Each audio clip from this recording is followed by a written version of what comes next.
خد الخبر ده. امبارح في الفلبين مسكوا 8 صهاينة. بيعملوا ايه ال8 صهاينة دول؟ جايبين مكان كبير قوي وحاطين فيه 480 جهاز كمبيوتر على 480 مكتب وعليهم 480 سوري ومغربي. بيعملوا ايه الناس دول؟ الناس دول موجودين عشان خاطر يخربوا دول العرب. جايبين عرب عشان يخربوا العرب.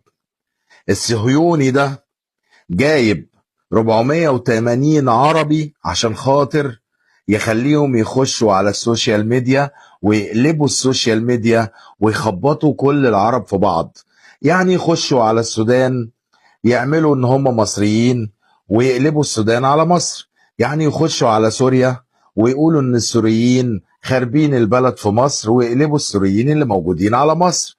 يخشوا على السعودية ويخبطوا في السعودية باسم بلاد تاني عربية، وفي الاخر كله يضرب في بعضه، وفي الاخر الصهاينة كسبانين.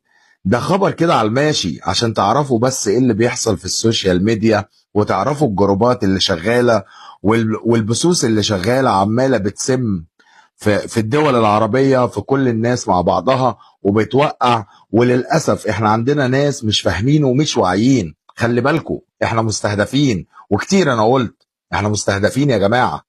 مستهدفين منا فينا، وبيد مين؟ بيد الصهاينة. خلي بالكم. كل سنة وانتم طيبين.